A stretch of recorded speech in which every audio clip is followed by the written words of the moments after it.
Bonjour et bienvenue sur la chaîne de Green Spider. Donc aujourd'hui, je vous propose non pas une revue ni même un retour d'utilisateur concernant donc les couteaux Puukko, puisque cette vidéo se destine à découvrir les talents concernant donc Scandinave et qui propose donc ces produits qui sont des réalisations personnelles, à savoir des Puukko traditionnels et puis également le modèle LeCul que vous allez pouvoir découvrir au long de cette vidéo et qui sera donc présenté essentiellement par Vincent pour vous proposer son travail.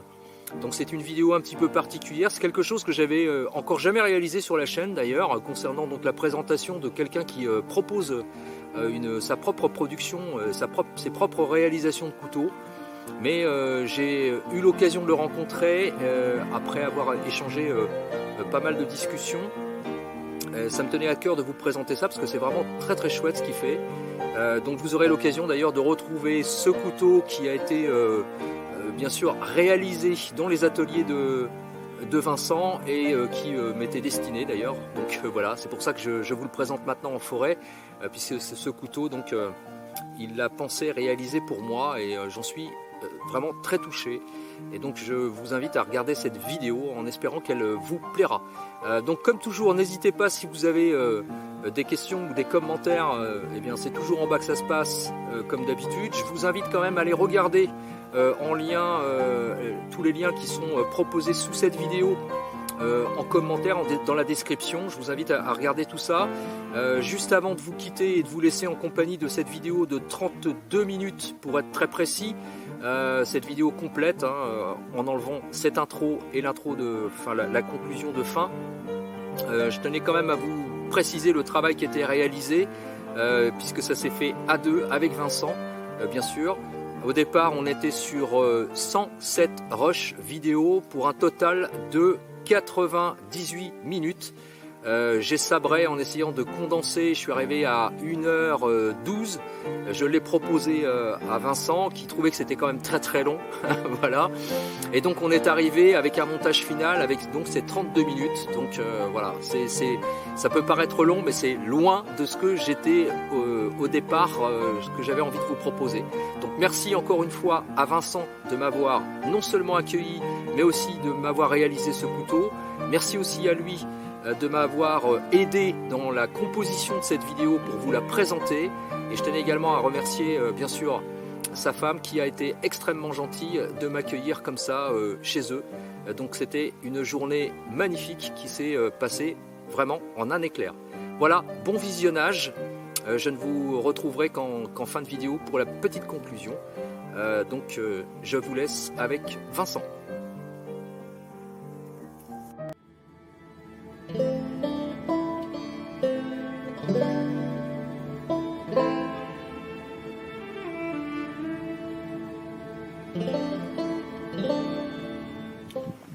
Avec le Puukko.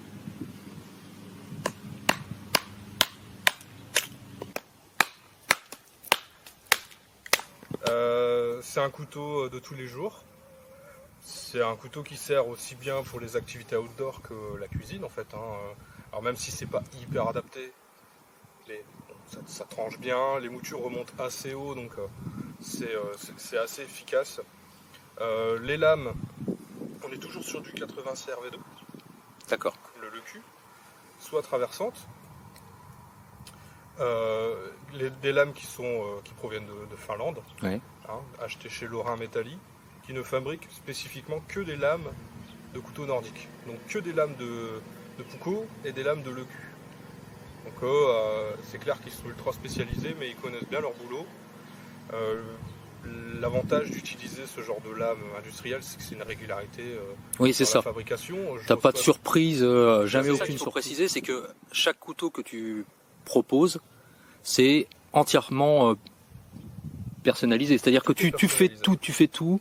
Ouais, alors non seulement c'est personnalisable, mais c'est surtout que c'est personnalisé. C'est-à-dire qu'en fait, tu fais toi-même l'affûtage de toutes les lames que tu as. Oui. Tu ne laisses pas ça à réception, montage et puis basta quoi. C'est vraiment, tu reprends tout depuis le début. Ouais. Que les gens comprennent bien, c'est pas parce que tu utilises des lames qui viennent du monde industriel que tu te contentes de les monter. C'est en fait tu ajustes et tu affûtes soi-même pour que ce soit parfait. Donc le dos, je l'arrondis pour plus de confort. Parce que c'est aussi des couteaux qu'on utilise pas mal pour la sculpture. Et le fait d'avoir un dos arrondi, ça permet d'éviter d'avoir des arêtes saillantes. Ouais, c'est plus agréable. C'est plus agréable. Et puis je repolis le tranchant. Parce que quand il arrive, il a des traces d'outils. D'usinage. De meules industriels. Pas forcément esthétiques. Donc voilà, je les reprends pour qu'elles soient vraiment toutes tranchantes. Bien comme il faut. Et puis après, tu adaptes l'essence en fonction au niveau du manche. Alors bon, on verra tout à l'heure, mais tu as la possibilité de faire des inserts différents suivant les demandes propres. C'est-à-dire que quelqu'un peut te demander d'insérer tel ou tel élément. Tu fais presque à la demande en fait. Ouais. Et puis tu peux aussi standardiser quelque part certains modèles. C'est ça. Donc on peut choisir. En fait, il y a possibilité directement sur le site de personnaliser son couteau. Donc on peut choisir la taille de la lame, la finition de la lame. Donc là, on est sur un brut de forge. C'est l'aspect tout noir qu'on retrouve là. Satiné ou poli. Tu fais du poli aussi? Je fais du poli aussi, d'accord. Ouais. L'essence de bois, ouais. Le modèle, et puis le type d'étui. D'accord. Là, par exemple, on est sur de l'ébène. Là, on est sur de l'ébène avec un liseré en laiton. Donc le liseré, là, pour ce modèle-là, il est perpendiculaire à la soie, mais on peut le retrouver en diagonale. C'est un autre modèle que je propose sur le site. Et puis voilà, après selon les demandes des gens aussi, on peut modifier des modèles déjà existants. Mais déjà de base, il y a quasiment 300 possibilités. Rien que pour les Puukos. Ouais, c'est énorme, hein, quand même. Donc, ça offre une certaine diversité quand même. Ouais. Avant de retrouver le même couteau utilisé par quelqu'un, voilà, ça va être... Il y a peut-être des couteaux au catalogue que je referai jamais. Ouais. Oh oui, en plus, oui. Je fais rentrer aussi les décisions de l'acheteur dans le processus de fabrication. Ouais. Ce qui fait aussi que j'ai aussi pas mal de retours d'utilisateurs. Ouais. C'est son couteau. C'est mon couteau. C'est moi qui ai choisi les essences de bois. Bon, je pense que ça aide aussi à s'approprier le couteau. Donc les formes des manches ont légèrement évolué depuis la création du site. On est sur des choses plus fines. Oui. Il y a toujours possibilité d'avoir un gros manche si on a des paluches démesurées, mais c'est pas la majorité des gens, donc on est sur des choses plus fines. Et ça, finalement, c'est le retour d'utilisateur qui m'a permis d'arriver à cette conclusion et de standardiser, on dira, le volume du manche lui-même. Ouais, c'est ça. Ouais. C'est ça. Après, j'ai beaucoup de demandes spécifiques pour avoir ce type de manche sur des Puukos. C'est rentré dans le catalogue. D'accord. Ouais, donc tu tiens compte effectivement de la clientèle et des retours vraiment d'utilisateurs, et justement de rechercher des essences qui vont pouvoir plaire à chacun. C'est pour ça que c'est aussi intéressant, c'est aussi important de préciser que tu conçois quelque chose qui va être durable, personnalisé et surtout utile, c'est-à-dire qui est fait pour être utilisé. Ouais. Superbe. Voilà. Merci beaucoup. On va continuer, on va voir tes autres réalisations et puis quelques essais de coupe. Là, on est sur une bûche qu'on a déjà, une petite bûchette qu'on a déjà sectionnée avec qu'on a déjà bâtonnée avec le cul. On va continuer avec le Puuko.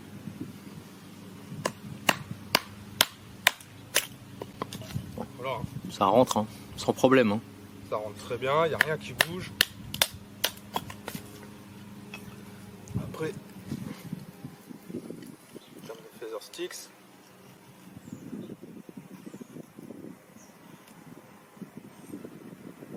faire des choses super fines. Bah oui, c'est l'avantage des émoutures Scandi. Hein. Ça, c'est pour réaliser ça, c'est l'idéal quand même. Hein.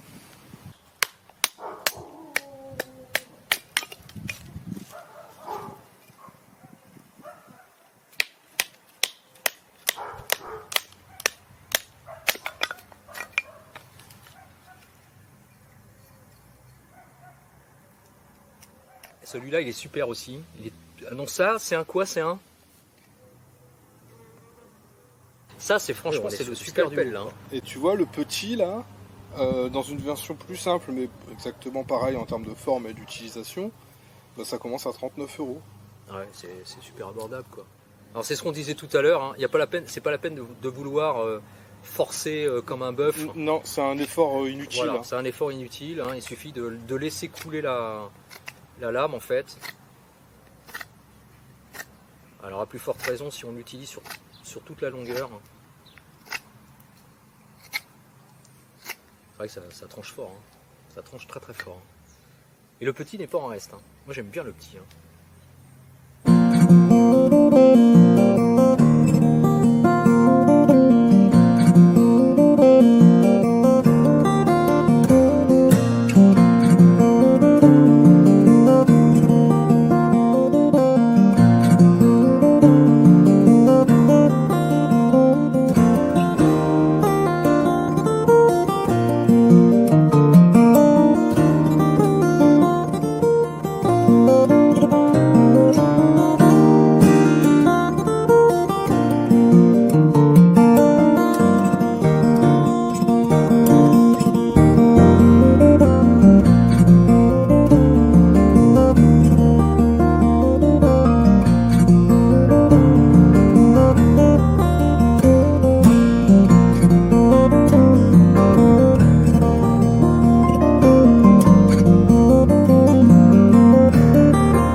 Le cul, c'est un Puukko en plus gros, en plus grand, en plus lourd. On est sur un modèle qui fait 17 cm et demi pour 3,25 mm d'épaisseur, acier 80 CRV2. Donc c'est un acier carbone. Ouais. L'avantage c'est que ça s'affûte hyper bien, on est sur une émouture scandinave comme les Puukko. Ça s'affûte bien, ça garde bien son tranchant. 59-60 HRC, c'est bien suffisant, hein. Et tu fabriques également tes étuis? Les étuis, oui. Qui sont, alors il faut le préciser, sur mesure. Il n'y a rien de standard dans les étuis? Il n'y a rien de standard. Les étuis sont fabriqués pour chaque couteau, moulés directement. Au niveau de la rétention, ouais. Pas de problème. Ouais. Il y a un insert en plastique à l'intérieur pour éviter que la lame soit en contact avec le cuir. Ouais. Ce qui réduit le risque d'oxydation. Si le cuir est mouillé, bon, c'est pas directement en contact avec la lame. Ça aussi c'est intéressant. Ça réduit aussi le risque de découper la couture. Ouais. Eh bien merci, on va passer à quelques tests de coupe pour montrer un peu les capacités de ce lecu. Hop.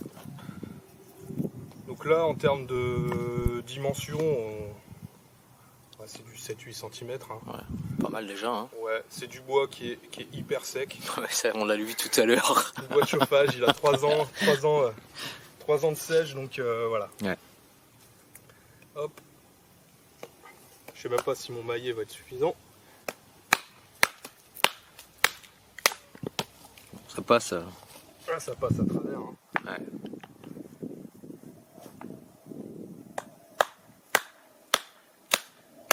Bon, bah, c'est une émouture scandinave assez classique qui remonte un peu plus haut que les Mora.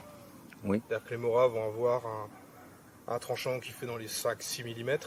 Là on est plus proche du centimètre quand même. Ouais.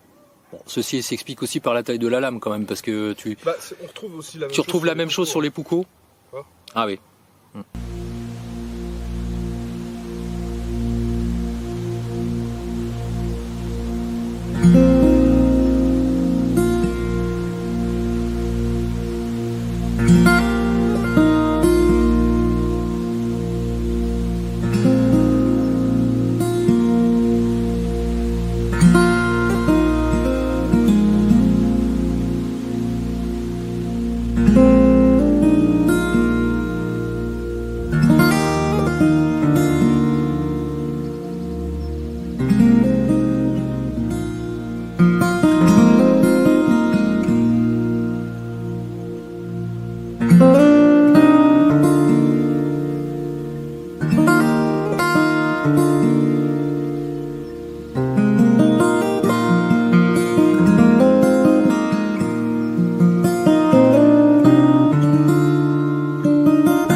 Alors, tu es en train de plancher sur 3 projets de couteaux fixes. Oui. À caractère, on va dire presque. Alors, est-ce qu'on peut pas dire traditionnel non plus, hein, là, on est sur des. Alors, tu vas caractériser ça dans quoi? Couteau de camp. Couteau de camp. Bah, c'est des couteaux de camp. Ouais. Ok. Pour moi, c'est des couteaux de camp. C'est pas. À mon avis, pour la chasse, moi, je suis pas chasseur, donc les caractéristiques, ce qui fait un bon couteau de chasse, ça m'échappe un peu. Donc, je pense que comme couteau de camp, ça sera très bien. Donc tu as 3 modèles que tu vas présenter là. Oui. Qui sont en projet, qui vont sortir incessamment. On va pas donner de date, mais qui vont sortir incessamment sous peu. Voilà. De toute façon, on en reparlera sur la chaîne. Je mettrai des liens, puisqu'on fera des échanges avec Vincent, et puis on mettra des photos quand ce sera disponible, etc. via Instagram, sans doute. C'est plus grand, on est sur 15,5 en longueur de lame, 4 mm d'épaisseur. Plat de semelle. Plat de semelle, donc ajouré, ça va être ajouré quand même. Il y aura un trou pour la dragonne. Évidemment, il y aura des plaquettes. Ouais. Donc des plaquettes, il y aura des plaquettes en bois, des plaquettes en micarta, des plaquettes en G10 de couleur orange et noire, ouais. Et des plaquettes en pepperstone. Ouais.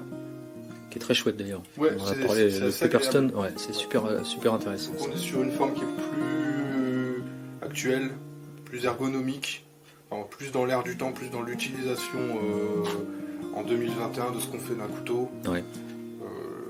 Là, on est sur quelque chose d'un peu lourd. C'est du N690. Simple, pas au cobalt. Si, au cobalt, quand même. N690 au cobalt.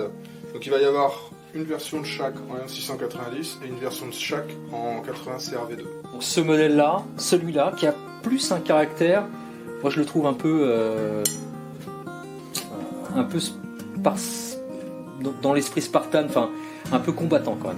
Il a un côté un peu agressif, plus que l'autre, avec cette forme de vraiment qui est complète hein, sur la lame, et puis le jimping ici là. Oui. Donc on sent qu'il a une vocation un petit peu, même si c'est un couteau de camp, il a une vocation un peu plus martiale, on va dire. Un peu plus martiale. Alors l'idée c'était de faire un couteau qui soit aussi utilisable en cuisine. Ah oui. Oui. D'accord. Parce qu'on a quand même une surface de coupe qui est assez grande, un belly qui est assez satisfaisant, une hauteur de lame qui va bien pour la cuisine. Donc en plus de servir comme couteau de camp, bah en fait j'ai de toute façon l'intention d'en faire une déclinaison spécifique à la cuisine, c'est-à-dire que j'enlève cette partie-là et je fais un manche qui est plus adapté pour ça. D'accord. Donc ça, un projet qui va arriver bientôt, sur lequel tu planches. 11,5. Alors on est sur le même type d'émouture, même si c'est pas la même forme de lame. Ouais. Émouture convexe à la fin, encoche, index, pouce. Dragonne. Trou pour la dragonne. Avec quand même le talon dépassant. Ouais. Alors sur ces deux-là. Hein. D'accord. Talon dépassant, ça va être présent sur ces deux-là. Ok.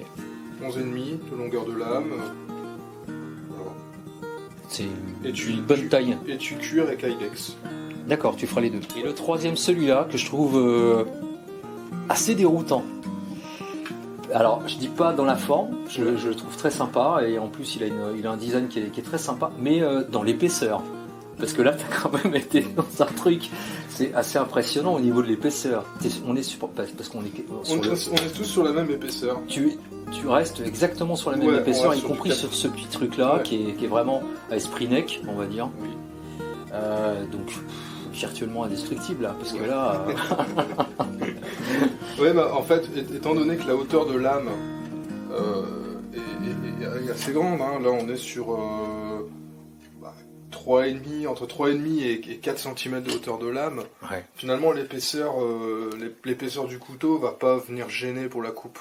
On est sur, pareil, hein, sur une émouture plate intégrale qui termine en convexe. L'idée c'était de proposer un couteau neck, costaud, ergonomique, même si pour moi c'est un 4 doigts, mais c'est un petit 4 doigts. Ouais, c'est parce qu'on a des mains, on va dire standard entre guillemets. Ouais, 8-9 en taille. Ouais, 8,5 pour moi et donc, 9 pour toi. Qui tombe directement, comme ça, quand on le prend. Hein, c'est. Ouais, c'est ça, c'est une question de... c'est toujours cette sensation qu'il faut avoir, c'est quasiment instinctif, quoi. C'est-à-dire quand on prend le couteau, il faut qu'on tombe dans l'instinctif. Faut que ça vienne direct.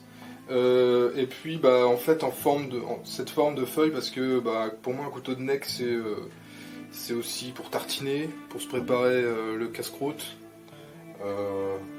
Ça pour tartiner. Ouais, c'est l'idéal. C'est idéal. Oui, on peut imaginer sur le terrain avec les rillettes, on peut couper le saucisson sans problème. Voilà. La hauteur de coupe est super. Beau projet, hein. 3 beaux projets, hein.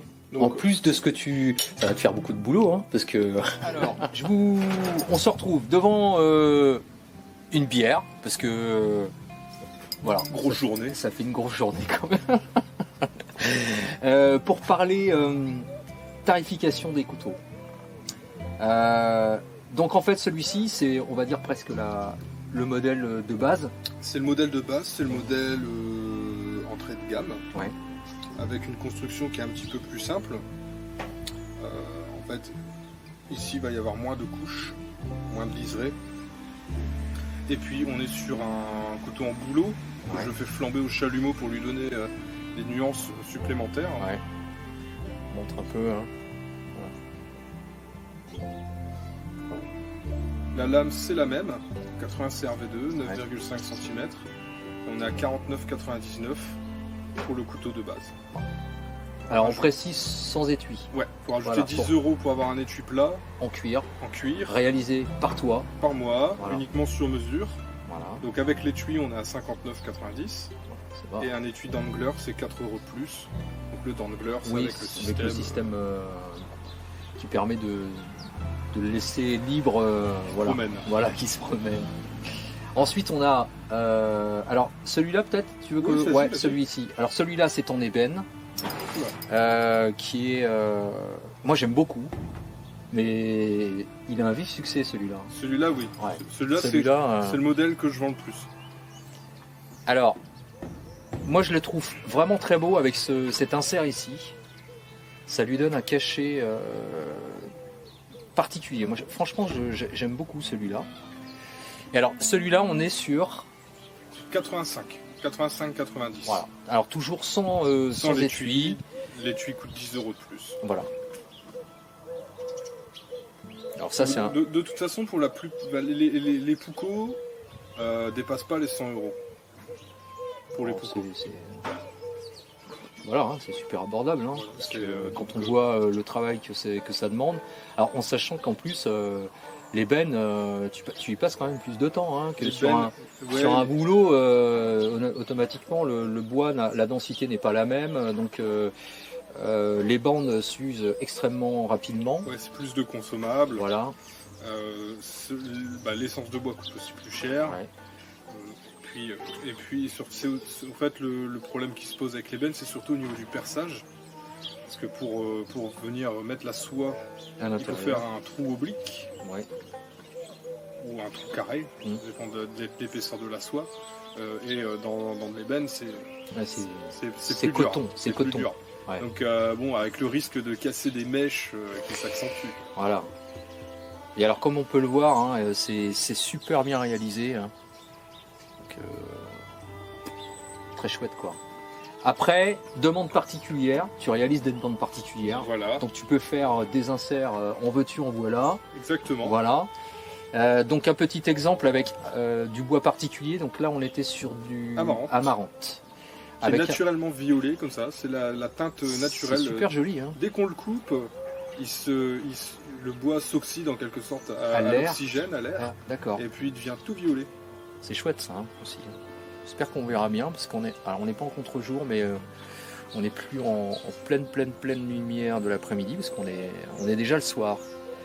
Et celui-là, alors bon après chacun fait comme il veut. On peut même déplacer celui qui veut le liseré oblique au tout début du manche. Voilà, tu peux tout réaliser. Ouais. Même si on veut par exemple insérer, alors là c'était du boulot, hein, c'est ça dans le. Là c'est du boulot madré, ouais. qui est pris en sandwich en fait entre deux feuilles de laiton, ouais. Directement dans le manche. Alors on peut multiplier les inserts, ça va pas changer la solidité du couteau. Hein. Ouais. De toute façon tout est collé, solidarisé, oui. Ça va pas bouger. Et alors celui-là, on est sur... Quand c'est une demande particulière comme ça, Bah là en fait, dans cette configuration-là, ce qu'on paye le laiton, c'est pas si cher que ça. Par contre, plus il y a d'éléments, plus il y a d'ajustements, plus ça prend du temps. Donc là, on est sur un couteau à 98 €. Inférieur à 100 €. Inférieur à 100 €. En sachant que tout est possible. Hein. On peut te demander voilà, des combinaisons. Je réalise des devis régulièrement. Voilà. Alors tout en gardant la base, la structure du couteau, c'est-à-dire que pour l'instant, les lames de Puukko, le M390, du S35VN, c'est pas à l'ordre du jour. Ouais. Donc on reste sur une lame 80 RV2 ou du X55 pour les aciers inox. La construction reste la même, la taille du manche reste la même. Après, un petit retour index, une petite poignée ergonomique comme ça, c'est aussi envisageable. Ça fait partie des demandes que je peux réaliser. Oui, que tu as déjà réalisé d'ailleurs. J'ai déjà réalisé. Tu as déjà réalisé. C'est-à-dire qu'on n'est pas obligé de respecter non plus scrupuleusement la physionomie du Puukko tel qu'il est présenté là. Ouais. Si on veut effectivement un manche plus ergonomique, peut-être pour certains un peu plus dans l'air du temps, on va dire. Plus sécurisant, pour certaines Encore personnes. Que sincèrement, dans la main, on ne peut pas s'en aller. C'est impossible, quoi. D'autant qu'en plus, on voit bien, hein, Vincent a très bien pensé le truc parce que il est beaucoup plus fin ici et il devient vraiment ventru ici. Ce qui veut dire que quand on le met dans la pince, entre le pouce et l'index, voilà, on n'a pas, il n'y a absolument aucune difficulté. Hein. Il n'y a pas de point douloureux du tout. Comme c'est tout rond et que c'est bien évasé à la base. Tu peux le prendre dans toutes les positions. Ah oui. Il va pas. Non. Il va jamais gêner. Non. C'est le principe. On arrive à le tourner sans problème, quoi. C'est vraiment, c'est très agréable. Alors moi j'ai une préférence par contre, toi, pour ce bois là. Il est lisse, oui. C'est de la peau de bébé. C'est super dur. Ouais, c'est super sympa comme sensation. Comme c'est de l'ivoire en fait, ça devient quasiment de l'ivoire. Ouais, c'est superbe. Hein. Je sais pas si vous connaissiez ce bois, mais là, sincèrement, c'est vraiment, il est superbe. Hein. Il y a un veinage en plus. Alors, faut pas oublier, non seulement ce sont des couteaux qui sont uniques puisqu'ils sont réalisés à la demande. La seule standardisation, c'est en fait la forme, mais c'est tout. Il n'y a pas de standardisation dans la réalisation, c'est-à-dire que chaque couteau est unique. Hein. Comme ici, même dans la version de base, avec le flambage, c'est automatiquement quelque chose qui est absolument unique. Voilà, donc il n'y a rien, à chaque fois que vous prenez un couteau, avant de trouver quelqu'un qui aura exactement le même, ça va être très compliqué, quoi. Hein. C'est pas possible. Hein. C'est pas possible. Voilà. D'autant qu'en plus, tu peux aussi mettre on le voit bien, hein, des inserts de différentes tailles, de différentes hauteurs. Oui, je sais. Voilà, donc du plus fin puis de différentes couleurs. Hein. Ouais, oui, si on veut un bleu, blanc, rouge, il n'y a pas de problème, c'est faisable. Ça pourrait être pas mal, ça pourrait être sympa. Ouais. Après, pour l'instant, dans le catalogue, ça multiplie encore plus les références, donc ça rajoute une couche à la gestion quotidienne du site. Mais bon, si on regagne encore une fois, je n'hésiterai pas à faire des couteaux. Et donc celui-ci en ébène, vraiment magnifique également. Et c'est pareil, hein, le même principe, hein, ce ventre-là. Ouais. L'ébène, sincèrement, je comprends qu'il ait un vif succès parce qu'il est... c'est particulier. Trouver un couteau fixe avec un manche en ébène, encore plus. Et alors dans cette réalisation-là, on voit bien, hein, c'est pareil, c'est d'une ergonomie, c'est absolument incroyable. Donc là, tu vois que le laiton vieillit. Hein, oui, il se patine par rapport à l'origine. Hein, je pense qu'on verra.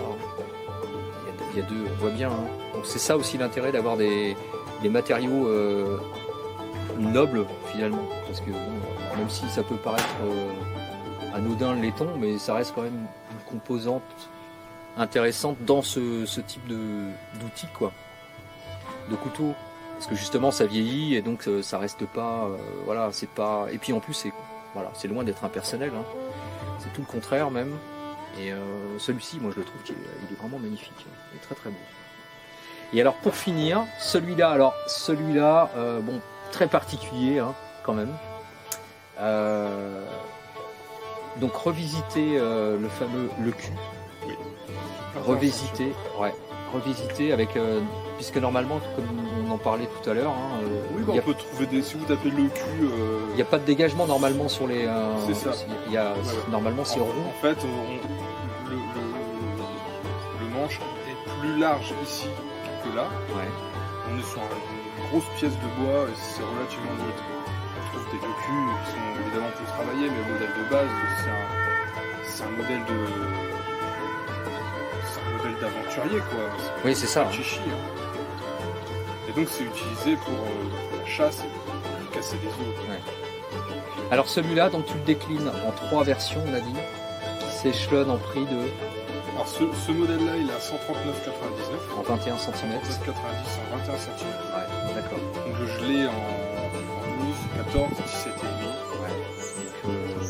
Donc ça, c'est dégressif. Ça va de 99 à 130. D'accord. Voilà.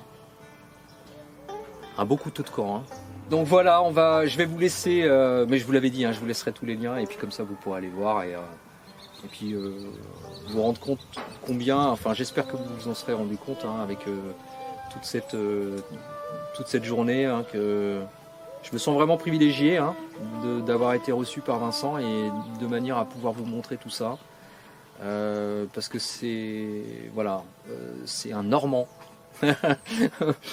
qui réalise tout ça et franchement il faut plébisciter, donc n'hésitez pas à en parler autour de vous surtout, et puis de toute façon vous trouverez tous les liens en fin de vidéo.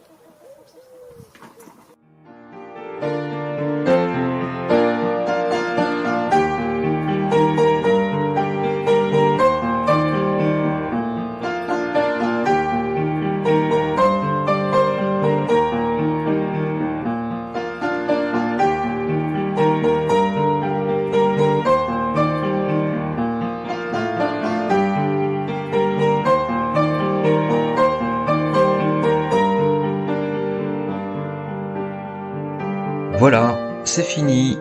Merci à Vincent. Merci de m'avoir accueilli si gentiment.